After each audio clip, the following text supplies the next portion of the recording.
Hello everyone, welcome back to ವಿ2 Kannada vlogs.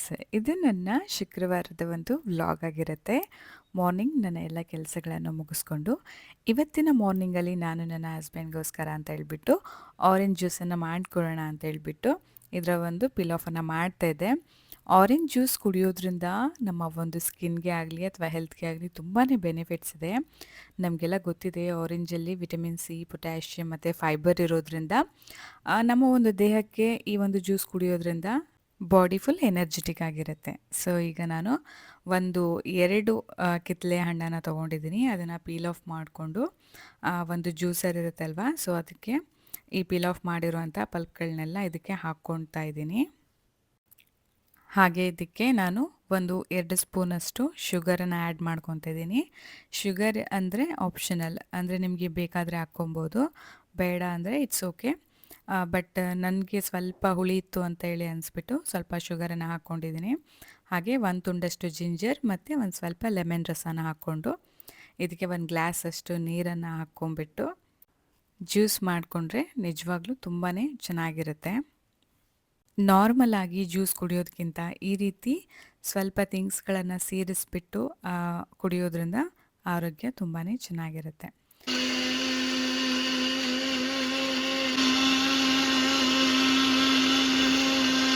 ಇವಾಗ orange season ಆಗಿರೋದ್ರಿಂದ ಮಾರ್ಕೆಟಲ್ಲಿ ನಮಗೆ ಎಲ್ಲಿ ನೋಡಿದ್ರೂ ಕೂಡ ಆರೆಂಜ್ ಈಸಿಯಾಗಿ ಸಿಗ್ತಾ ಇರುತ್ತೆ. ಸೊ ಈ ಒಂದು ಸೀಸನ್ ಫ್ರೂಟ್ಸ್ ಏನಿರುತ್ತೆ ಅದನ್ನು ಆ ಸೀಸನ್ಗಳಲ್ಲೇ ತಿಂದ್ರೇ ತುಂಬ ಚೆನ್ನಾಗಿರುತ್ತೆ. ಸೊ ನಾವು ಕೂಡ ಮೊನ್ನೆ ಸಂತೆಗಂತ ಹೋದಾಗ ಅಲ್ಲಿ ತುಂಬಾ ಸೀಸನ್ಡ್ ಫ್ರೂಟ್ಸ್ಗಳು ಇದ್ವು. ಸೊ ಅದರಲ್ಲಿ ಮೇಯ್ನಾಗಿ ಆರೆಂಜ್ ನಾವು ತೊಗೊಂಡ್ವಿ. ಹಾಗೆ ಇವಾಗ ಗೆಣಸಾಗಲಿ ಅಥವಾ ಕಾರ್ನ್ ಆಗಲಿ, ಸೊ ಏನೇನಿರುತ್ತೆ ಅದೆಲ್ಲ ಕೂಡ ಅಲ್ಲಿ ಸಿಗ್ತಾ ಇರುತ್ತೆ. ವೀಕ್ಲಿ ಒನ್ಸ್ ಅಥವಾ 15 ಡೇಸ್ಗೆ ಒನ್ಸ್ ನಾವು ಫ್ರೆಶ್ ಆಗಿರುವಂಥ ಫ್ರೂಟ್ ಆ್ಯಂಡ್ ವೆಜಿಟೇಬಲ್ಸ್ನ ತೊಗೊಂಡು ಬಂದುಬಿಟ್ಟು ಈ ರೀತಿಯಾದಂಥ ಜ್ಯೂಸ್ಗಳನ್ನು ಮಾಡಿಕೊಂಡು ಕುಡಿತಾ ಇದ್ದರೆ ನಮ್ಮ ಒಂದು ಸ್ಕಿನ್ ಕೂಡ ಗ್ಲೋಯಿಂಗ್ ತುಂಬ ಚೆನ್ನಾಗಿರುತ್ತೆ. ಈಗ ಈ ಒಂದು ಜ್ಯೂಸನ್ನು ನಾನು ನನ್ನ ಹಸ್ಬೆಂಡ್ಗೆ ಕೊಟ್ಟೆ. ಸೊ ಅವರು ಕೂಡ ತುಂಬಾ ಚೆನ್ನಾಗಿ ಬಂದಿದೆ ಅಂತ ಹೇಳಿದ್ರು. ಹಾಗೆ ಇವಾಗ ಟೈಮ್ ಬಂದುಬಿಟ್ಟು 8 ಗಂಟೆ ಆಗಿದೆ. ಸೊ ಅದಕ್ಕೋಸ್ಕರ ಅಂತ ಹೇಳ್ಬಿಟ್ಟು ನಾನು ಸಿಂಪಲ್ಲಾಗಿ ಚಿತ್ರಾನ್ನ ಮಾಡ್ಕೊಳ್ಳೋಣ ಅಂತ ಹೇಳ್ಬಿಟ್ಟು ಚಿತ್ರಾನ್ನದ ಹುಳಿಯನ್ನು ಮಾಡಿದ್ದೆ. ಸೊ ಅದನ್ನು ಕೂಡ ಕಲಿಸ್ಕೊಂಡು ಇವಾಗ ನಮ್ಮ ಟಿಫನನ್ನು ಮುಗಿಸ್ಕೊತಾ ಇದ್ದೀವಿ. ಅದು ಅಲ್ಲದೆ ನಾವು ಸ್ವಲ್ಪ ಶಾಪಿಂಗಿಗೆ ಹೋಗಬೇಕಾಗಿತ್ತು, ಅಂದರೆ ಸ್ವಲ್ಪ ಗ್ರಾಸರಿನ ತರೋದಿತ್ತು ಮನೆಗೆ. ಅದಕ್ಕೋಸ್ಕರ ಅಂತ ಹೇಳ್ಬಿಟ್ಟು ನಾನು ಮತ್ತು ನನ್ನ ಹಸ್ಬೆಂಡ್ ಇಲ್ಲಿ ರಿಲಯನ್ಸ್ ಶಾಪ್ಗೆ ಬಂದಿದ್ವಿ. ಆ್ಯಕ್ಚುಲಿ ಎಲ್ಲ ಥಿಂಗ್ಸ್ ಇದೆ, ಬಟ್ ಕೆಲವೊಂದು ಬೇಕಾಗಿತ್ತು ಅಡುಗೆ ಮಾಡೋದಕ್ಕೆ ಅಂತ ಹೇಳ್ಬಿಟ್ಟು. ಸೊ ಅವನ್ನ ಮಾತ್ರ ನಾವು ಒಂದು ಲಿಸ್ಟ್ ಥರ ಮಾಡಿಕೊಂಡು ತೊಗೊಂಡು ಹೋಗೋಣ ಅಂತ ಹೇಳ್ಬಿಟ್ಟು ಬಂದಿದ್ವಿ. ಸೊ ಇಲ್ಲಿ ನೋಡ್ತಾ ಇದ್ದೀರಾ, ಸೊ ಎಲ್ಲ ರೀತಿಯಾದಂತಹ ಥಿಂಗ್ಸ್ಗಳು ಸಹ ಇಲ್ಲಿ ಸಿಗುತ್ತೆ. ಮೀನ್ಸ್ ನಮಗೆ ಗ್ರಾಸರಿಗೆ ಬೇಕಾಗಿರುವಂಥದ್ದು, ಹಾಗೆ fresh vegetables, fruits and dairy products ಏನಿರುತ್ತೆ ಅಲ್ವಾ, ಸೊ ಪ್ರತಿಯೊಂದು ಕೂಡ ಇಲ್ಲೇ ಸಿಕ್ಕಿರುತ್ತೆ.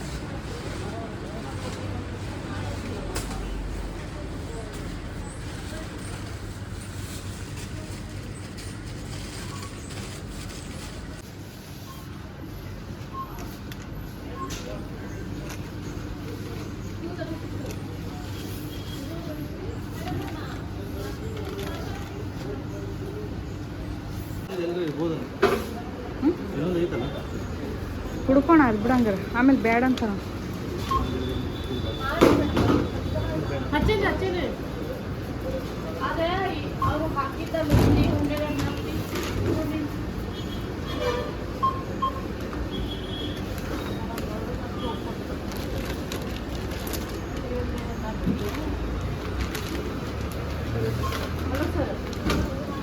ಸರ್ ಅದು 300 MRP ಇದೆ, 70 ರೂಪೀಸ್ ಸೇವ್ ಹಾಕಿ.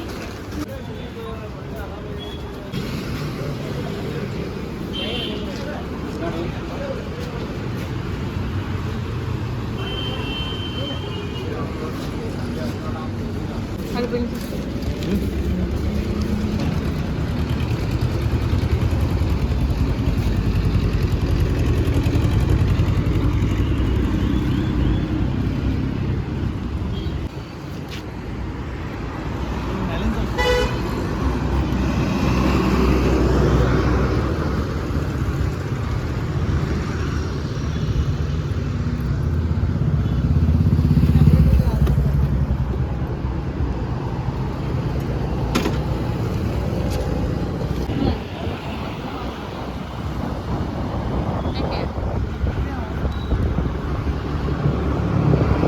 ನಾನಾದರೆ ಯಾಕೆ ಬಿಟ್ಟು ಹೋಗ್ಬೇಕು?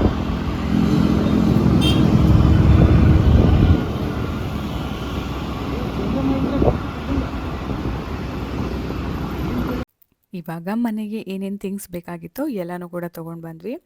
ಹಾಗೆ ಸ್ವಲ್ಪ ಗಿಡಕ್ಕೆ ನೀರನ್ನು ಹಾಕೋದಿತ್ತು. ಮಾರ್ನಿಂಗ್ ಹಾಕಿರಲಿಲ್ಲ, ಅದಕ್ಕೋಸ್ಕರ ನಾನು ಇವಾಗ ಮಧ್ಯಾಹ್ನ ಆಗಿದೆ, ಬಟ್ ಈಗಲೇ ಕೂಡ ಗಿಡಗಳಿಗೆ ನೀರನ್ನು ಹಾಕ್ತಾಯಿದ್ದೀನಿ. ಪ್ರತಿದಿನ ಗಿಡಗಳಿಗೆ ನೀರನ್ನು ಹಾಕೋದನ್ನು ತಪ್ಪಿಸೋದಿಲ್ಲ. ನಾವು ಯಾವ ರೀತಿ ಇರ್ತೀವಲ್ವ ಹಾಗೆ ಗಿಡಗಳನ್ನು ಸಹ ಚೆನ್ನಾಗಿ ನೋಡ್ಕೊಬೇಕು. ಆಗಲೇ ನಮಗೆ ಗಿಡಗಳಿಂದ ಹೂವು, ಹಣ್ಣು ಈ ಥರ ಏನಾದರೂ ನಮಗೆ ಸಿಗ್ತಾ ಇರುತ್ತೆ. ಹಾಗೆ ಇವಾಗ ನನ್ನ ಮಧ್ಯಾಹ್ನದ ಊಟವನ್ನು ಸಹ ನಾನು ಮಾಡ್ಕೊತಾ ಇದ್ದೀನಿ. ನನ್ನ ಹಸ್ಬೆಂಡ್ ಇಲ್ಲೇ ಸ್ವಲ್ಪ ಕೆಲಸ ಇದೆ ಅಂತ ಹೇಳಿಬಿಟ್ಟು ಹೊರಗೆ ಹೋಗಿದ್ರು. ಸೊ ಅವರು ಕೂಡ ನಾನು ಬಂದ ಮೇಲೆ ಊಟ ಮಾಡ್ತೀನಿ ಅಂತ ಹೇಳಿದ್ರು. ಅದಕ್ಕೋಸ್ಕರ ನಾನು ಒಬ್ಬಳೇ ಊಟನ ಮಾಡಿಕೊಂಡು ಎಲ್ಲ ಪಾತ್ರೆ ಏನೇನಿದೆ ಎಲ್ಲನೂ ಕೂಡ ಕ್ಲೀನ್ ಮಾಡ್ಕೊತಾ ಇದ್ದೆ. ಇವತ್ತೇನು ಜಾಸ್ತಿ ಕೆಲಸ ಇರಲಿಲ್ಲ, ಯಾಕಂದರೆ ಆಲ್ರೆಡಿ ಅಡುಗೆ ಕೂಡ ಇತ್ತು. ಹಾಗಾಗಿ ಮಧ್ಯಾಹ್ನ ನಾನು ಸ್ವಲ್ಪ ಕ್ಲೀನಿಂಗ್ ಅದು ಇದು ಕೆಲಸಗಳನ್ನು ಮಾಡ್ಕೊತಾ ಇದ್ದೆ. ನನಗೆ ಯಾವಾಗ ಫ್ರೀ ಇರುತ್ತೆ ಆವಾಗ ಕಿಚನ್ ಮತ್ತು ಈ ಡೋರ್ಗಳನ್ನ ಅಥವಾ ವಿಂಡೋಸ್ಗಳನ್ನು ಈ ರೀತಿ ಕ್ಲೀನ್ ಮಾಡ್ಕೊತಾನೆ ಇರ್ತೀನಿ. ಯಾಕಂದರೆ ಟೈಮ್ ಸಿಕ್ಕಾಗ ಮಾಡಿಕೊಂಡ್ರೆ ನಮಗೆ ಅದರಿಂದ ಸ್ವಲ್ಪ ಯೂಸ್ಫುಲ್ ಆಗುತ್ತೆ ಅಂತ ಹೇಳ್ಬಿಟ್ಟು. ಹಾಗೆ ಇವತ್ತು ನಾನು ಫ್ರೀ ಇರೋದ್ರಿಂದ ಮನೆಯಲ್ಲಿ ಏನಾದರೂ ಸಣ್ಣ ಪುಟ್ಟ ಕೆಲಸಗಳಿದ್ದರೆ ಅದನ್ನೆಲ್ಲ ನಾನು ಮಾಡಿಕೊಂಡು ಮುಗಿಸ್ಕೊತಾ ಇದ್ದೀನಿ.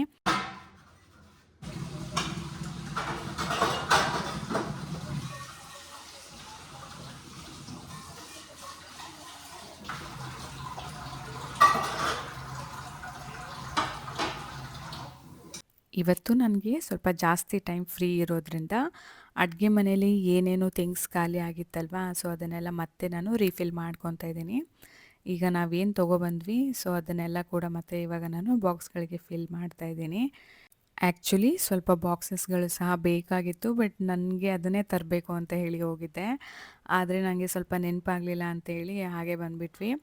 ಹಾಗೆ ಇವಾಗ ಏನು ಬಾಕ್ಸ್ಗಳಿದೆ ಅದರಲ್ಲೇ ಇದನ್ನೆಲ್ಲ ಫಿಲ್ ಮಾಡಿ ಇಡ್ತೀನಿ. ಹಾಗೆ ಎಕ್ಸ್ಟ್ರಾ ಅಂತ ಏನಾದರೂ ಅನಿಸಿದ್ರೆ ಸೊ ಅದನ್ನು ಇನ್ನೊಂದು ಸಪ್ರೇಟ್ ಬಾಕ್ಸಲ್ಲೂ ಕೂಡ ನಾನು ತೆಗೆದಿಟ್ಬಿಡ್ತೀನಿ ಜಾಸ್ತಿ ಅನಿಸಿದ್ರೆ. ಇವಾಗ ಸದ್ಯದರಲ್ಲಿ ಏನು ಥಿಂಗ್ಸ್ಗಳಿದ್ದಾವೆ ಅವಕ್ಕೆ ಮಾತ್ರ ನಾನು ಇದನ್ನು ರಿಫಿಲ್ ಮಾಡ್ಕೊತಾ ಇದ್ದೀನಿ. ಹಾಗೆ ನಾನು ಹೋಗಿದ್ನಲ್ವ ಅಲ್ಲಿ ಈ ರೀತಿಯಾದಂತಹ 3 ಡಬ್ಬಿಗಳನ್ನು ಸಹ ತೊಗೊಂಡೆ. ಚೆನ್ನಾಗಿದೆ, ಅದ್ರ ಮೇಲೆ ಹೆಸರಿದೆ ಶುಗರ್, ಕಾಫಿ, ಟೀ ಅಂತೆಲ್ಲ ಹೇಳಿಬಿಟ್ಟು. ಸೊ ಸಪ್ರೇಟಾಗಿ ಸೊ ಅದಕ್ಕೋಸ್ಕರ ಅದನ್ನು ಕೂಡ ತೊಗೊಂಡೆ. ಚೆನ್ನಾಗಿ ಕಾಣಿಸುತ್ತೆ ಅದರಲ್ಲಿ ಫಿಲ್ ಮಾಡಿಟ್ರೆ ಅಂತ ಹೇಳ್ಬಿಟ್ಟು. ಅದ್ರದ್ದು ಮೇಲೆ ಇರುವಂಥ ಡಕ್ಕನ್ ಕೂಡ ಸ್ವಲ್ಪ ಡಿಫ್ರೆಂಟ್ ಆಗಿತ್ತು. ನೋಡ್ತಾ ಇದ್ದೀರಾ, ಇದು ಟೀದು. ಸೊ ಇದ್ರದ್ದು ನೋಡಿ ಮೇಲೆ ಯಾವ ಥರ ಇದೆ ಅಂತ ಹೇಳ್ಬಿಟ್ಟು ತೆಗಿಯೋದಕ್ಕೆ ಸೊ ಡಿಫ್ರೆಂಟಾಗಿ ಚೆನ್ನಾಗಿದೆ ಅಂತ ಅನ್ನಿಸ್ತು. ಅದಕ್ಕೋಸ್ಕರ ನೋಡೋಣ ಅಂತ ಹೇಳ್ಬಿಟ್ಟು ಒಂದು 3 ತೊಗೊಂಡು ಬಂದಿದ್ದೀನಿ. ಸೊ ಇಷ್ಟ ಆದರೆ ಆಮೇಲೆ ಮತ್ತೆ ತೊಗೊಳ್ಳೋಣ ಅಂತ ಹೇಳ್ಬಿಟ್ಟು ಈ ರೀತಿ ತೆಗೆದು ಈ ರೀತಿ ಇದನ್ನು ನಾವು ಕ್ಲೋಸ್ ಮಾಡ್ಕೊಬೋದು ಅಂತ.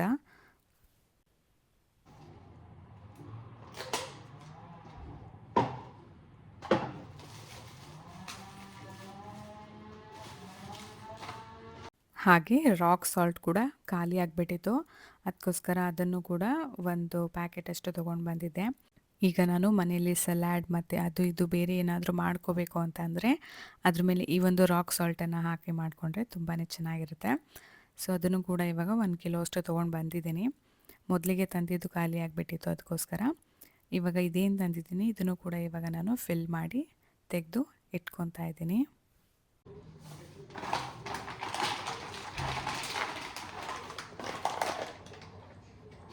ಹಾಗೆ ಅದ್ರ ಜೊತೆಗೆ ನಾನು ಕಾಫಿ ಪೌಡರ್ ಕೂಡ ಖಾಲಿ ಆಗಿಬಿಟ್ಟಿತ್ತು, ಅದನ್ನು ಕೂಡ ತೊಗೊಂಡು ಬಂದಿದ್ದೆ. ಈ ಸರಿ ನಾನು ಮಾಲ್ಗುಡಿದು ಟ್ರೈ ಮಾಡ್ತಾಯಿದ್ದೀನಿ. ಹೋದ ಸರಿ ನಾನು ಬೇರೆಯಾದಂಥ ಒಂದು ಕಾಫಿ ಪೌಡರ್ನ ತಂದು ಯೂಸ್ ಮಾಡ್ಕೊತಾ ಇದ್ವಿ ನಾನು ಮತ್ತು ನನ್ನ ಹಸ್ಬೆಂಡ್. ಈ ಸಾರಿ ಮಾಲ್ಗುಡಿ ಇದನ್ನು ಟ್ರೈ ಮಾಡೋಣ ಅಂತ ಹೇಳಿಬಿಟ್ರು ನನ್ನ ಹಸ್ಬೆಂಡು. ಸೊ ಅದಕ್ಕೋಸ್ಕರ ಅದನ್ನು ಕೂಡ ತೊಗೊಂಡು ಬಂದಿದ್ದೆ. ಸ್ಮೆಲ್ ಕೂಡ ತುಂಬಾ ಚೆನ್ನಾಗಿತ್ತು. ಇದನ್ನು ಇವಾಗ ಏನು ಕಾಫಿ ಅಂತ ಬರೆದಿತ್ತಲ್ವ ಆ ಒಂದು ಡಬ್ಬಿ ಒಳಗೆ ಇದನ್ನು ಹಾಕ್ಕೊತಾ ಇದ್ದೀನಿ. ಇದನ್ನು ಕೂಡ ಹಾಕ್ಕೊಂಡು ತೆಗೆದಿಟ್ಕೊತೀನಿ. ಸೊ ಈ ರೀತಿ ನಾನು ಫಿಲ್ ಮಾಡಿ ಎಲ್ಲದನ್ನು ಕೂಡ ಇಟ್ಕೊಳ್ಳೋದ್ರಿಂದ ನನಗೆ ಇದು ನೆಕ್ಸ್ಟ್ 1 ವಾರ ಅಥವಾ ಇದು ಖಾಲಿ ಆಗೋವರೆಗೂ ಕೂಡ ನನಗೆ ಇದು ಹೆಲ್ಪ್ಫುಲ್ ಆಗಿರುತ್ತೆ. ಹಾಗೆ ಮನೇಲಿ ಏನು ಕೆಲಸ ಇಲ್ಲ ಅಂದಾಗ ಅಥವಾ ನಂಗೆ ತುಂಬ ಬೋರ್ ಆಗ್ತಾ ಇದ್ದಾಗ ನನಗೆ ಈ ರೀತಿ ಕೆಲಸಗಳನ್ನು ಮಾಡ್ಕೊಬೇಕು ಅಂದರೆ ಇಷ್ಟ ಅನಿಸುತ್ತೆ. ಅಟ್ಲೀಸ್ಟ್ ಒಂದು ಸ್ವಲ್ಪ ಟೈಮ್ ಕೂಡ ಪಾಸ್ ಆದಾಗೆ ಅನಿಸುತ್ತೆ. ಆ್ಯಕ್ಚುಲಿ ನನಗೆ ಟಿ ವಿ ನೋಡೋವಂಥ ಒಂದು ಹಾಬಿ ಜಾಸ್ತಿ ಇಲ್ಲ. ಸೊ ನಾನು ಜಾಸ್ತಿ ಟಿ ವಿನ ನೋಡೋದಕ್ಕೆ ಹೋಗೋದಿಲ್ಲ. ಹಾಗೆ ಮೊಬೈಲ್ ಕೂಡ ನನಗೆ ಜಾಸ್ತಿ ಯೂಸ್ ಮಾಡಬೇಕು ಅಂತೇಳಿ ಅನಿಸೋದಿಲ್ಲ. ಸೊ ಏನಾದರೂ ಮನೆಯಲ್ಲಿ ಕೆಲಸಗಳನ್ನ ಮಾಡಿಕೊಂಡು ಗಿಡಗಳನ್ನು ನೋಡಿಕೊಂಡು ಸೊ ಈ ರೀತಿ ಕಳಿಬೇಕಂದ್ರೆ ತುಂಬಾ ಇಷ್ಟ ನನಗೆ. ಆ್ಯಕ್ಚುಲಿ ಎವ್ರಿ ಡೇ ಫುಲ್ ಕೆಲಸ ಇದ್ದರೆ ನನಗೆ ಟೈಮ್ ಹೇಗೆ ಹೋಗುತ್ತೆ ಅನ್ನೋದೇ ಗೊತ್ತಾಗಲ್ಲ. ಬಟ್ ಒಂದೊಂದು ಸಾರಿ ಈ ರೀತಿ ಒಂದು ಬೋರಿಂಗ್ ಡೇಗಳನ್ನು ಸಹ ನಾನು ನೋಡಬೇಕಾಗುತ್ತೆ. ಲೈಕ್ ಏನೂ ಕೆಲಸ ಇರೋದಿಲ್ಲ. ಸೊ ಸಿಂಪಲ್ಲಾಗಿ ಕೂತ್ಕೊಬೇಕಾಗುತ್ತೆ. ಸೊ ಆ ಟೈಮಲ್ಲಿ ನಾನು ಈ ರೀತಿ ಏನಾದರೂ ಒಂದು ಮಾಡ್ಕೊತಾ ಇರ್ತೀನಿ. ಸೊ ಆವಾಗ ನನಗೇನು ಅನಿಸುತ್ತೆ ಅಂದರೆ ಇಟ್ ವಿಲ್ ಹೆಲ್ಪ್ಫುಲ್ ನನಗೆ. ಹಾಗೆ ಈ ಒಂದು ಬಾಕ್ಸ್‌ಗೆ ನಾನು ಶುಗರನ್ನು ಹಾಕ್ಕೊತಾ ಇದ್ದೀನಿ. ಆ್ಯಕ್ಚುಲಿ ನಮ್ಮ ಮನೇಲಿ ನಾನು ಮತ್ತು ನನ್ನ ಹಸ್ಬೆಂಡ್ ಶುಗರನ್ನು ತಿನ್ನೋದೇ ಇಲ್ಲ. ನಾವು ಏನೇ ಒಂದು ಅಡುಗೆ ಯೂಸ್ ಮಾಡೋದು ಟೀ ಆಗಲಿ, ಕಾಫಿ ಆಗಲಿ ಯಾವುದಕ್ಕೂ ಕೂಡ ನಾನು ಶುಗರನ್ನು ಹಾಕ್ಕೊಳ್ಳೋದಿಲ್ಲ. ಆಲ್ಮೋಸ್ಟ್ ನಾನು ಮತ್ತು ನನ್ನ ಹಸ್ಬೆಂಡ್ ಜಾಗರಿನೇ ಯೂಸ್ ಮಾಡ್ಕೊಳ್ಳೋದು. ಇಲ್ಲಾಂದರೆ ಹನಿನ ಯೂಸ್ ಮಾಡ್ಕೊತೀವಿ ಸ್ವೀಟ್ನೆಸ್‌ಗೋಸ್ಕರ. ಶುಗರನ್ನು ನಾನು ಫುಲ್ ಅವಾಯ್ಡ್ ಮಾಡ್ತೀನಿ. ಬಟ್ ಇದು ಬಂದುಬಿಟ್ಟು ಯಾರಾದರೂ ಮನೆಗೆ ಗೆಸ್ಟ್‌ಗಳು ಬಂದರೆ ಸೊ ಅವ್ರಿಗೆ ಟೀ, ಕಾಫಿ ಮಾಡಿಕೊಡ್ಬೇಕಲ್ವ. ಸೊ ಅವ್ರಿಗೋಸ್ಕರನಾದರೂ ಈಗ ಮನೇಲಿ ಇರಲಿ ಅಂತ ಹೇಳ್ಬಿಟ್ಟು ಸ್ವಲ್ಪ ನಾನು ತೊಗೊಬಂದಿದ್ದೆ. ಹಾಗೆ ಕಾಬೂಲ್ ಕಡಲೆ ಕೂಡ ಖಾಲಿ ಆಗೋಗ್ಬಿಟ್ಟಿತ್ತು. ಸೊ ಮಸ್ಟ್ ಆ್ಯಂಡ್ ಶುಡ್ ನನ್ನ ಹಸ್ಬೆಂಡ್‌ಗೆ ಕಾಬೂಲ್ ಕಡಲೆ ಬೇಕೇ ಬೇಕು. ಯಾಕಂದರೆ ಅವರಿಗೆ ಎವ್ರಿ ಡೇ ಮಾರ್ನಿಂಗ್ ಸಲಾಡ್ ತಿನ್ನೋದು ಅವ್ರಿಗೆ ರೂಢಿ ಇದೆ. ಸೊ ವೆಜಿಟೇಬಲ್ಸ್ನೆಲ್ಲ ಬಳಸಿಬಿಟ್ಟು. ಸೊ ಹಾಗಾಗಿ ಇದನ್ನು ಜಾಸ್ತಿ ನಾನು ಯೂಸ್ ಮಾಡ್ಕೊತೀನಿ ಸಲಾಡಲ್ಲಿ. ಹಾಗೆ ಈ ಒಂದು ಕಡಲೆಕಾಳು ಕೂಡ ನಾನು ತೊಗೊಂಡು ಬಂದಿದ್ದೆ. ಇದನ್ನು ಕೂಡ ಇವಾಗ ಫಿಲ್ ಮಾಡಿ ಇಟ್ಕೊತಾ ಇದ್ದೀನಿ. ಸೊ ಈ ಒಂದು ಕಾಳುಗಳು ನನಗೆ ಸ್ಪ್ರೌಟ್ಸ್ ಬರ್ಸೋದಕ್ಕೆ ಅಥವಾ ಬೆಳಗ್ಗೆ ಎದ್ದು ಸಲಾಡನ್ನು ಮಾಡ್ಕೊಳ್ಳೋದಕ್ಕೆ ಯೂಸ್ಫುಲ್ ಆಗುತ್ತೆ. ಅದಕ್ಕೋಸ್ಕರ ಅಂತ ಹೇಳ್ಬಿಟ್ಟು ಈ ಕಾಳನ್ನು ನಾನು ಜಾಸ್ತಿ ಯೂಸ್ ಮಾಡ್ಕೊತೀನಿ. ಹಾಗೆ ಮೊನ್ನೆ ನಾನು ಸಂತೆಗೆ ಹೋದಾಗ ಅಲ್ಲಿ ನಾನು ಮತ್ತು ನನ್ನ ಹಸ್ಬೆಂಡ್ ಬ್ರೊಕೊಲಿನ ಸರ್ಚ್ ಮಾಡಿದ್ವಿ. ಸೊ ಅಲ್ಲಿ ನಮಗೆ ಸಿಗಲಿಲ್ಲ. ಬಟ್ ಸಿಕ್ಕಿದ್ದು ಕೂಡ ಅಷ್ಟು ಚೆನ್ನಾಗಿ ಇರಲಿಲ್ಲ. ಅದಕ್ಕೋಸ್ಕರ ಇವತ್ತು ಈ ಒಂದು ರಿಲಯನ್ಸ್‌ಗೆ ಹೋಗಿದ್ವಲ್ವ ಅಲ್ಲೇ ಸಿಕ್ತು. ಸೊ ತುಂಬ ಫ್ರೆಶ್ ಆಗಿ ಕೂಡ ಇತ್ತು. ಅದಕ್ಕೋಸ್ಕರ ಅಂತ ಹೇಳ್ಬಿಟ್ಟು ಒಂದೆರಡು ಬ್ರೊಕೊಲಿನ ತೊಗೊಂಡು ಬಂದ್ವಿ. ಇದರಲ್ಲಿ ನಾನು ಸೂಪು ಅಥವಾ ಒಂದು ಸಲಾಡ್ಗೆ ಯೂಸ್ ಮಾಡ್ಕೊಳ್ಳೋಕ್ಕೋಸ್ಕರ ನಾನು ಇದನ್ನು ಯಾವಾಗಲೂ ಕೂಡ ತರ್ತಾ ಇರ್ತೀನಿ. ಆಲ್ಮೋಸ್ಟ್ ಜಾಸ್ತಿ ನಾನು ಬ್ರೊಕೊಲಿಯಲ್ಲಿ ಸೂಪನ್ನೇ ಮಾಡ್ಕೊತಾ ಇರ್ತೀನಿ. ತುಂಬಾ ಚೆನ್ನಾಗಿರುತ್ತೆ. ಆ ಒಂದು ರೆಸಿಪಿನ ಕೂಡ ನಿಮಗೆ ನಾನು ನೆಕ್ಸ್ಟ್ ಟೈಮ್ ತೋರಿಸ್ಕೊಡ್ತೀನಂತೆ. ಇವಾಗ ಎಲ್ಲ ಫಿಲ್ ಮಾಡಿದ್ದಾಯಿತು. ಸೊ ಏನು ಎಕ್ಸ್ಟ್ರಾ ಉಳಿದಿತ್ತಲ್ವ ಜಾಸ್ತಿ ಆಗಿದ್ದು ಅದನ್ನು ನಾನು ಈ ರೀತಿ ಒಂದು ಪ್ಲಾಸ್ಟಿಕ್ ಬಾಕ್ಸಲ್ಲಿ ಹಾಕಿ ಇಟ್ಕೊಂಡು ಬಿಡ್ತೀನಿ. ಯಾಕಂದರೆ ಇವಾಗ ನೆಕ್ಸ್ಟ್ ಅದು ಖಾಲಿ ಆದಮೇಲೆ ಮತ್ತೆ ಇದನ್ನು ನಾನು ಅದಕ್ಕೆ ರೀಫಿಲ್ ಮಾಡ್ಕೊಬೋದು ಅಂತ ಹೇಳ್ಬಿಟ್ಟು. ಅದು ಅಲ್ಲದೆ ಎಲ್ಲ ಥಿಂಗ್ಸನ್ನು ನಾನು ಬೇರೆ ಬೇರೆ ಕಡೆ ಇಟ್ಬಿಟ್ರೆ ನಂಗೆ ಆಮೇಲೆ ನೆನಪಾಗೋದಿಲ್ಲ ಎಲ್ಲಿಟ್ಟಿರ್ತೀನಿ ಅಂತ ಹೇಳ್ಬಿಟ್ಟು. ಸೊ ಯಾವುದಾದ್ರೂ ಒಂದು ಕಬೋರ್ಡ್ ಒಳಗೆ ನಾನು ಇಟ್ಬಿಟ್ರೆ ಆಮೇಲೆ ನನಗದು ನೆನಪೇ ಆಗಿರೋದಿಲ್ಲ ಈ ಥಿಂಗ್ ಇತ್ತಾ ಅಂತ ಹೇಳ್ಬಿಟ್ಟು. ಅದಕ್ಕೋಸ್ಕರ ನಾನು ಈ ರೀತಿ ಮಾಡ್ಕೊತಾ ಇರ್ತೀನಿ. ಈ ರೀತಿ ಒಂದೇ ಡಬ್ಬಿಲಿ ಇಟ್ಬಿಟ್ರೆ ನನಗೆ ಗೊತ್ತಾಗ್ಬಿಡುತ್ತೆ ಏನಾದರೂ ಖಾಲಿ ಆದರೆ ಅದನ್ನು ಮತ್ತೆ ಫಿಲ್ ಮಾಡ್ಕೊಬೋದು ಅಂತ. ಸೊ ಇವಾಗ ನಾನು ಮತ್ತು ನನ್ನ ಹಸ್ಬೆಂಡು ಕಿಚನ್ ಎಲ್ಲ ಕ್ಲೀನ್ ಮಾಡ್ಕೊಂಡಿದ್ದಲ್ವ, ನೋಡಿ ಯಾವ ರೀತಿ ನಾನು ಅರೇಂಜ್ ಮಾಡಿ ಇಟ್ಕೊಂಡಿದ್ದೀನಿ ಅಂತ ಹೇಳ್ಬಿಟ್ಟು. ಸೊ ಮೇಲಿನ ಸೆಕ್ಷನಲ್ಲಿ ಈ ಸ್ಪೂನ್ಸ್ ಏನೇನು ಇರುತ್ತೆ ಅಲ್ವಾ, ಸೊ ಆ ಎಲ್ಲ ಚಮಚಗಳನ್ನೆಲ್ಲ ಅಲ್ಲಿ ನಾನು ಇಟ್ಕೊಂಡಿರ್ತೀನಿ. ಕೆಳಗೆ ಈ ಬೌಲ್ಸ್ಗಳು ಮತ್ತು ಅದರ ಕೆಳಗೆ ಈ ಹಂಚುಗಳು ಅಂದರೆ ದೋಸಾದಾಗಲಿ, ಪಡ್ಡಿಂದಾಗಲಿ, ಇಡ್ಲಿದಾಗಲಿ. ಹಾಗೆ ಈ ಸೈಡಲ್ಲಿ ಪಾತ್ರೆಗಳನ್ನೆಲ್ಲ ನಾನು ನೀಟಾಗಿ ಜೋಡಿಸಿ ಇಟ್ಕೊಂಡಿದ್ದೀನಿ. ಹಾಗೆ ಈ ಕಡೆ ಕಪ್ಸ್ ಆ್ಯಂಡ್ ಗ್ಲಾಸಸ್ಗಳನ್ನು ಜೋಡಿಸಿ ಇಟ್ಕೊಂಡಿರ್ತೀನಿ. ಸೊ ಈ ರೀತಿ ನನಗೆ ನೀಟಾಗಿ ಎಲ್ಲ ಅಡುಗೆ ಮನೆಯಲ್ಲಿ ಅರೇಂಜ್ಮೆಂಟ್ ಆಗಿದ್ರೇ ನನಗೆ ತುಂಬಾ ಖುಷಿ ಅಂತ ಅನಿಸುತ್ತೆ. ಸೊ ಎಲ್ಲ ಥಿಂಗ್ಸ್ ಅಲ್ಲಿಂದಲ್ಲಿ ಇಲ್ಲಿಂದಲ್ಲಿ ಇದ್ದರೆ ನನಗೆ ಒಂದು ಸ್ವಲ್ಪ ಇರಿಟೇಷನ್ ಆಗೋದಕ್ಕೆ ಸ್ಟಾರ್ಟ್ ಆಗಿಬಿಡುತ್ತೆ. ಸೊ ಅದಕ್ಕೋಸ್ಕರ ನನಗೆ ನನ್ನ ಅಡುಗೆ ಮನೆ ಯಾವ ಥರ ಇರಬೇಕಂದ್ರೆ ಸೊ ಈ ರೀತಿ clean and clear and tidy ಆಗಿರಬೇಕು. ಅದನ್ನು ನಾನು ಯಾವಾಗಲೂ ಬಯಸ್ತೀನಿ. ಯಾಕಂದರೆ ನಾವು ಆಲ್ಮೋಸ್ಟ್ ಊಟ ತಿಂಡಿ ಮಾಡೋದ್ರಿಂದ ನಾವು ಅಡುಗೆ ಮನೆನ ಕ್ಲೀನಾಗಿ ಇಟ್ಕೊಂಡ್ರೆ ನಮಗೆ ಊಟ ಕೂಡ ಶುಚಿಯಾಗಿದೆ ಅಂತ ಅನಿಸುತ್ತೆ. ಸೊ ಈಗ ತಂದಿರೋಂಥ ಮಶ್ರೂಮ್ ಮತ್ತು ಈ ಕಲ್ಲಂಗಡಿ ಹಣ್ಣನ್ನು ಕೆಳಗಿನ ಒಂದು ಬ್ಯಾಸ್ಕೆಟಲ್ಲಿ ನಾನು ಹಾಕಿಟ್ಕೊಂಡಿದ್ದೀನಿ. ಹಾಗೆ ಇದೊಂದು ರೂಮ್ ಬಂದುಬಿಟ್ಟು ನಮ್ಮ ಮನೇಲಿ ಇದು ಕಿಡ್ಸ್ ರೂಮ್ ಅಂತ ಹೇಳ್ಬಿಟ್ಟು. ಸೊ ಇವಾಗ ಸದ್ಯಕ್ಕೆ ಮಕ್ಕಳಿಲ್ಲದೆ ಇರೋದ್ರಿಂದ ನಾನು ಈ ಒಂದು ರೂಮನ್ನು ನನಗೋಸ್ಕರ ಅಂತ ಯೂಸ್ ಮಾಡ್ಕೊತಾ ಇರ್ತೀನಿ. ಇಲ್ಲಿ ನಾನು ನನ್ನ ಎಡಿಟಿಂಗ್ ಕೆಲಸಗಳನ್ನ ಮಾಡ್ಕೊತಾ ಇರ್ತೀನಿ. ಹಾಗೆ ನಾನು ಫ್ರೀ ಟೈಮಲ್ಲಿ ಈ ಒಂದು ರಾಟಿ ಮಷೀನನ್ನು ಕೂಡ ತಂದಿಟ್ಕೊಂಡಿದ್ದೀನಿ. ಅಂದರೆ ನನ್ನ ಒಂದು ಡ್ರೆಸ್ಗಳನ್ನು ಅಥವಾ ಏನಾದರೂ ಕ್ಲಾತ್ಸ್ಗಳಿದ್ರೆ ಅಥವಾ ನನ್ನ ಬ್ಲೌಸ್ ಸ್ಟಿಚಿಂಗ್ ಆಗಲಿ ಎಲ್ಲ ನಾನೇ ಮಾಡ್ಕೊತಾ ಇರ್ತೀನಿ. ಟೈಮ್ ಫ್ರೀ ಸಿಕ್ಕಾಗ ಇದನ್ನೆಲ್ಲ ನಾನು ಮಾಡ್ಕೊತಾ ಇರ್ತೀನಿ. ಆಲ್ಮೋಸ್ಟ್ ಇದಕ್ಕೋಸ್ಕರ ಅಂತ ಹೇಳ್ಬಿಟ್ಟು ಮತ್ತೆ ಸಪ್ರೇಟಾಗಿ ಹೊರಗೆ ಹೋಗಿ ಬರೋದು ಏನಕ್ಕೆ ಅಂತ ಹೇಳ್ಬಿಟ್ಟು ನನ್ನ ಹಸ್ಬೆಂಡ್ ಇದನ್ನು ತಂದುಕೊಟ್ಟಿದ್ದಾರೆ. ಹಾಗೆ ಇವತ್ತು ಶುಕ್ರವಾರ ಆಗಿರೋದ್ರಿಂದ ಇಲ್ಲಿ ನಮ್ಮ ಮನೆ ಹತ್ತಿರದಲ್ಲೇ ಸಂತೆ ಇತ್ತು. ಸೊ ಅದಕ್ಕೆ ಹೋಗೋಣ ಅಂತ ಹೇಳ್ಬಿಟ್ಟು ನಾನು ಮತ್ತು ನನ್ನ ಹಸ್ಬೆಂಡ್ ಬಂದಿದ್ವಿ. ಏನೂ ಇಲ್ಲ, ಜಸ್ಟ್ ಸ್ವಲ್ಪ ಲೀಫಿ ವೆಜಿಟೇಬಲ್ಸ್ನ ತೊಗೊಬೇಕಾಗಿತ್ತು, ಅಂದರೆ ಸೊಪ್ಪು ತರಕಾರಿನ. ನೋಡಿ ನಾನಿವಾಗ ಫ್ರೆಶ್ ಆಗಿರುವಂತಹ ಮೂಲಂಗಿನ ತೊಗೊಬಂದಿದ್ದೀನಿ. ಹಾಗೆ ಅದರ ಸೊಪ್ಪು ಕೂಡ ಇತ್ತು. ಅದೆರಡನ್ನೂ ಕೂಡ ತುಂಬ ಚಿಕ್ಕದಾಗಿ ಕಟ್ ಮಾಡಿ ಇದರ ಪಲ್ಯನ ಮಾಡೋಣ ಅಂತ ಹೇಳ್ಬಿಟ್ಟು ನೀಟಾಗಿ ಇದನ್ನು ವಾಶ್ ಮಾಡ್ಕೊತಾ ಇದ್ದೀನಿ. ಮೂಲಂಗಿ ಸೊಪ್ಪಿನ ಪಲ್ಯನ ಎಲ್ಲರೂ ಒಂದೊಂದು ಥರ ಮಾಡ್ಕೊಂಡು ತಿಂತಾರೆ. ನಮ್ಮನೆ ಸೈಡಲ್ಲಿ, ನಮ್ಮ ಮಮ್ಮಿ ಸೈಡಲ್ಲೆಲ್ಲ ಜಸ್ಟ್ ಅದಕ್ಕೆ ಒಗ್ಗರಣೆ ಹಾಕ್ಕೊಂಡು ತಿಂತಾರೆ.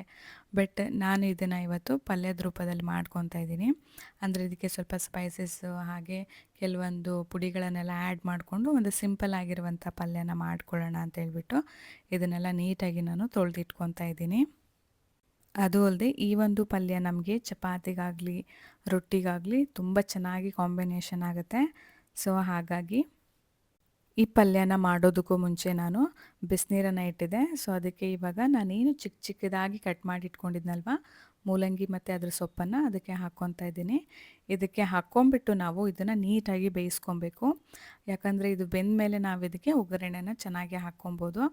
ಇವಾಗ ಇದಕ್ಕೆ ನಾನು ಸ್ವಲ್ಪ ಉಪ್ಪನ್ನು ಸಹ ಹಾಕ್ಕೊತಾ ಇದ್ದೀನಿ.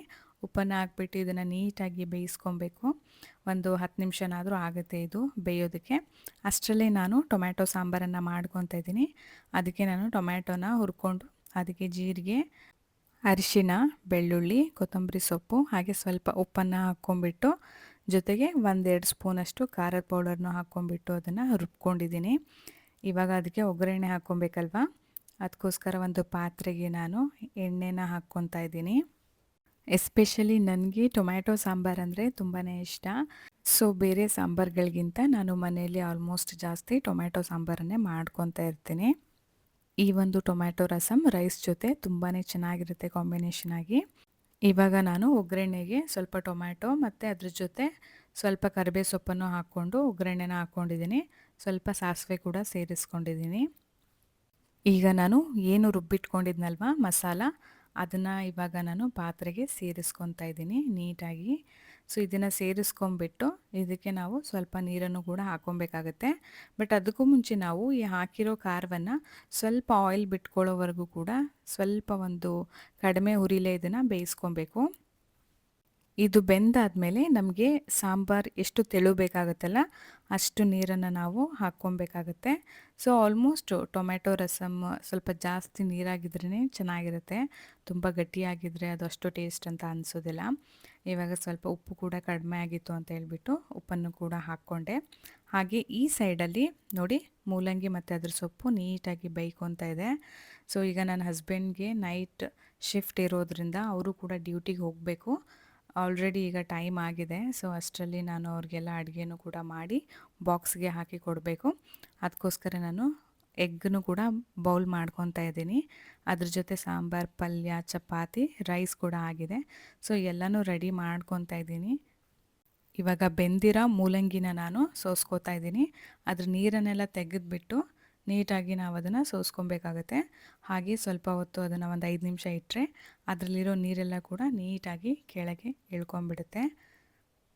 ಹಾಗೆ ನನ್ನ ಹಸ್ಬೆಂಡ್ ಕೂಡ ನಮ್ಮ ಪೋಗೋಗೆ ಊಟನ ಹಾಕ್ತಾಯಿದ್ರು. ಆಲ್ಮೋಸ್ಟ್ ಇವಾಗಲೂ ನಮ್ಮ ಮನೇಲಿರೋ ಪೋಗೋಗೆ ನನ್ನ ಹಸ್ಬೆಂಡೇ ಊಟ ಹಾಕೋದು. ಯಾಕಂದರೆ ಅವ್ರಿಗೆ ನಾಯಿ ಅಂದರೆ ತುಂಬಾ ಇಷ್ಟ. ಸೊ ಅದನ್ನು ಅವ್ರ ಸ್ವಂತ ಮಗು ಥರ ನೋಡ್ಕೊತಾರೆ. ಸೊ ಯಾವಾಗಲೂ ಕೂಡ ಅವ್ನಿಗೆ ಊಟ ಹಾಕಬೇಕು ಅಂತ ನಾನು ಹಾಕೋದಕ್ಕೆ ಹೋದರೆ ಬೇಡ ನಾನೇ ಹಾಕ್ತೀನಿ ಅಂತ ಹೇಳ್ತಾರೆ. ಅವನಿಗೂ ಅಷ್ಟೇ ನನ್ನ ಹಸ್ಬೆಂಡ್ ಅಂದರೆ ತುಂಬಾ ಇಷ್ಟ. ಸೊ ನನ್ನ ಹಸ್ಬೆಂಡ್ ಬಂದರೆ ಸಾಕು ಅವನು ಒಂಥರ ಖುಷಿಯಿಂದ ಕುಣಿದಾಡ್ತಿರ್ತಾನೆ ಅವ್ರ ಡ್ಯೂಟಿಯಿಂದ ಬಂದುಬಿಟ್ರೆ. ಸೊ ಅಷ್ಟೊಂದು ಅವರಿಬ್ಬರ ಮಧ್ಯೆ ಬಾಂಧವ್ಯ ಇದೆ. ನನ್ನ ಹಸ್ಬೆಂಡ್ಗೆ ಈ ಮೂಕ ಪ್ರಾಣಿಗಳನ್ನು ಸಾಕೋದು ಅಂದರೆ ತುಂಬಾ ಇಷ್ಟ. ಸೊ ಅವರು ಹೇಳ್ತಾ ಇರ್ತಾರೆ, ಸೊ ಯಾವಾಗಲೂ ಕೂಡ ನಾವು ಮನುಷ್ಯರಿಗಿಂತನೂ ಮೂಕ ಪ್ರಾಣಿಗಳನ್ನು ಜಾಸ್ತಿ ಪ್ರೀತಿಸಿ ಅವನ್ನ ಸಾಕಿದ್ರೆ ಅವು ನಮ್ಮನ್ನು ಯಾವತ್ತೂ ಕೂಡ ಬಿಟ್ಕೊಡೋದಿಲ್ಲ ಅಂತ ಹೇಳ್ಬಿಟ್ಟು. ಅದಂತೂ ನಿಜಾನೇ ಅಲ್ವಾ. ಸೊ ನಾಯಿ ಎಷ್ಟು ನಾವು ನೋಡ್ಕೊತೀವಿ ಅದು ಅಷ್ಟೇ ನಮ್ಮನ್ನು ಪ್ರೀತಿಯಿಂದ ನಮ್ಮ ಜೊತೆನೇ ಇರುತ್ತೆ. ಸೊ ಅದೇ ಒಂದು ಖುಷಿ ನಮಗೆ. ಹಾಗೆ ಅಡುಗೆ ಮನೆಯಲ್ಲೂ ಕೂಡ ಲೈಟ್ ಸ್ವಲ್ಪ ಡಿಮ್ ಆಗಿದೆ ಅಂತ ಹೇಳಿಬಿಟ್ಟು ನನ್ನ ಹಸ್ಬೆಂಡ್ಗೆ ಹೇಳ್ತಾ ಇದ್ದೆ. ಸೊ ಅದನ್ನು ಅವರು ಕರೆಸ್ಬಿಟ್ಟು ಅದನ್ನು ಬೇರೆ ಏನಾದರೂ ಲೈಟನ್ನು ಹಾಕ್ಸೋಣ ಅಂತ ಹೇಳ್ಬಿಟ್ಟು ಹೇಳ್ತಾಯಿದ್ರು. ಯಾಕಂದರೆ ಇವಾಗ ನನಗೆ ಬೆಳಿಗ್ಗೆ ಓಕೆ, ಬಟ್ ಈಗ ರಾತ್ರಿ ಆದಾಗ ಸ್ವಲ್ಪ ನನಗೆ ಕತ್ಲು ಕತ್ಲು ಅಂತ ಅನ್ನಿಸ್ತಾ ಇರುತ್ತೆ. ಲೈಟ್ ಇರೋದು ಸ್ವಲ್ಪ ಹಿಂದೆ ಇರೋದ್ರಿಂದ ಇವಾಗ ನನಗೆ ಸ್ವಲ್ಪ ಮುಂದೆ ಹಾಕ್ಸ್ಕೊಬೇಕಾಗಿದೆ. ಅದನ್ನೇ ನನ್ನ ಹಸ್ಬೆಂಡ್ ಕೂಡ ಹೇಳ್ತಾಯಿದ್ರು, ಇಲ್ಲೇ ಮುಂದೆ ಹಾಕ್ಸ್ಕೊಳ್ಳೋಣ, ಒಂದು ಸ್ವಲ್ಪ ದೊಡ್ಡ ಲೈಟ್ ಹಾಕ್ಸ್ಕೊಂಡ್ರೆ ಸೊ ಲೈಟ್ ಕೂಡ ಚೆನ್ನಾಗಿ ಬರುತ್ತೆ ಅಂತ ಹೇಳ್ಬಿಟ್ಟು.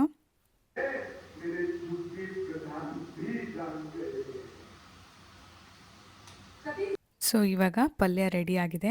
ಸೊ ಬೇಯಿಸಿರೋ ಅಂಥ ಈ ಒಂದು ಮೂಲಂಗಿಗೆ ನಾನು ಸ್ವಲ್ಪ ಒಗ್ಗರಣೆನ ಹಾಕ್ಕೊಂಡು ಹಾಗೆ ಕೆಲವೊಂದು ಪುಡಿಗಳನ್ನು ಸೇರಿಸ್ಬಿಟ್ಟು ಈ ರೀತಿಯಾಗಿರುವಂಥ ಒಂದು ಸೂಪರ್ ಆದಂಥ ಪಲ್ಯನ ಮಾಡ್ಕೊಂಡಿದ್ದೀನಿ. ಹಾಗೆ ನನ್ನ ಹಸ್ಬೆಂಡ್ನ ಒಂದು ಬಾಕ್ಸ್ ಕೂಡ ರೆಡಿ ಆಯಿತು. ನೈಟ್ ಊಟಕ್ಕೆ ಈ ರೀತಿಯಾದಂಥ ಒಂದು ಬಾಕ್ಸನ್ನು ನಾನು ಅವ್ರಿಗೆ ರೆಡಿ ಮಾಡಿಕೊಟ್ಟಿದ್ದೀನಿ. ಹಾಗೆ ಅದ್ರ ಜೊತೆ ಸ್ವಲ್ಪ ಫ್ರೂಟ್ಸ್ನೂ ಕೂಡ ಇಟ್ಟು ಕೊಡ್ತಾ ಇದ್ದೆ. ಅವ್ರಿಗೆ ನೈಟ್ ಊಟ ಆದಮೇಲೆ ಫ್ರೂಟ್ಸ್ ತಿನ್ನುವಂಥ ಅಭ್ಯಾಸ ಇದೆ. ಸೊ ಅದಕ್ಕೋಸ್ಕರ ನಾನು ಅವ್ರಿಗೆ ಹಾಸ್ಪಿಟಲ್ಗೆ ಹೋಗಿ ತಿನ್ನಲಿ ಅಂತ ಹೇಳ್ಬಿಟ್ಟು ಅದನ್ನು ಕೂಡ ಬಾಕ್ಸ್ ಜೊತೆ ಸೇರಿಸಿ ಕೊಡ್ತಾ ಇರ್ತೀನಿ. ನನ್ನ ಹಸ್ಬೆಂಡ್ಗೆ ಆಲ್ಮೋಸ್ಟ್ ಸಿಂಪಲ್ ಆಗಿರುವಂಥ ಊಟ ಅಂದ್ರೆ ತುಂಬ ಇಷ್ಟ. ಅವ್ರು ನನಗೆ ಯಾವಾಗೂ ಹೇಳ್ತಾ ಇರ್ತಾರೆ, ನನಗೆ ಊಟ ಕಟ್ಟುವಾಗ ಸ್ವಲ್ಪ ಸಿಂಪಲ್ ಆಗಿರೋ ಊಟನ ಕಟ್ಟು, ಯಾಕಂದರೆ ನೈಟ್ ಹೊತ್ತು ನನಗೆ ಜಾಸ್ತಿ ತಿನ್ನಬೇಕು ಅಂತ ಅನಿಸೋದಿಲ್ಲ. ಸೊ ಹಾಗಾಗಿ ಫ್ರೂಟ್ಸ್ ಇರುತ್ತೆ ಅಲ್ವಾ, ಸೊ ಹಾಗಾಗಿ ಅದ್ರ ಜೊತೆ ಮ್ಯಾನೇಜ್ ಆಗಿಬಿಡುತ್ತೆ. ಹಾಗಾಗಿ ಸ್ವಲ್ಪ ಊಟನ ಕಟ್ಟು ಅಂತ ಹೇಳ್ತಾ ಇರ್ತಾರೆ. ಬಟ್ ನನಗೆ ಹಂಗಾಗೋದಿಲ್ಲ. ನಾನು ಏನಂದರೂ ಕೂಡ ಜಾಸ್ತಿನೇ ಕಟ್ತಾ ಇರ್ತೀನಿ, ಯಾಕಂದರೆ ಅವ್ರಿಗೆ ಮತ್ತೆ ನೈಟು ಹಸಿವಾಗಬಾರ್ದು ಅಂತ ಹೇಳ್ಬಿಟ್ಟು. ಅವರಿಗೆ ಊಟ ವೇಸ್ಟ್ ಮಾಡೋದು ಅಂದರೆ ಸ್ವಲ್ಪನೂ ಇಷ್ಟ ಆಗೋದಿಲ್ಲ. ಅವರು ಸಿಕ್ಕಾಪಟ್ಟೆ ಬೈತಾ ಇರ್ತಾರೆ ಮನೇಲಿ ಕೂಡ ಏನಾದರೂ ಊಟ ವೇಸ್ಟ್ ಮಾಡಿದ್ರೆ. ಸೊ ಅವರೇ ಹೇಳ್ತಾರೆ, ಸೊ ನಾವು ವೇಸ್ಟ್ ಮಾಡೋದು ತುಂಬ ಈಸಿ, ಬಟ್ ಅದನ್ನು ಮತ್ತೆ ನಾವು ತೊಗೊಂಬರೋದು ತುಂಬಾ ಕಷ್ಟ ಇರುತ್ತೆ ಅಂತ ಹೇಳ್ಬಿಟ್ಟು. ಅವ್ರು ಹೇಳಿದ್ದು ಕೂಡ ನಿಜನೇ ಅಲ್ವಾ. ಸೊ ನಾವು ಊಟನ ಆದಷ್ಟು ವೇಸ್ಟ್ ಮಾಡದೇ ಇದ್ದರೆ ಅದು ತುಂಬಾ ಒಳ್ಳೆಯದು. ಹಾಗೆ ಈ ಒಂದು ವಿಡಿಯೋ ನಿಮಗೇನಾದರೂ ಇಷ್ಟ ಆಗಿದ್ದರೆ ಪ್ಲೀಸ್ ಲೈಕ್ ಮಾಡಿ, ಶೇರ್ ಮಾಡಿ, ಕಾಮೆಂಟ್ ಮಾಡಿ, ಹಾಗೆ ಸಬ್ಸ್ಕ್ರೈಬ್ ಮಾಡಿ. Thank you.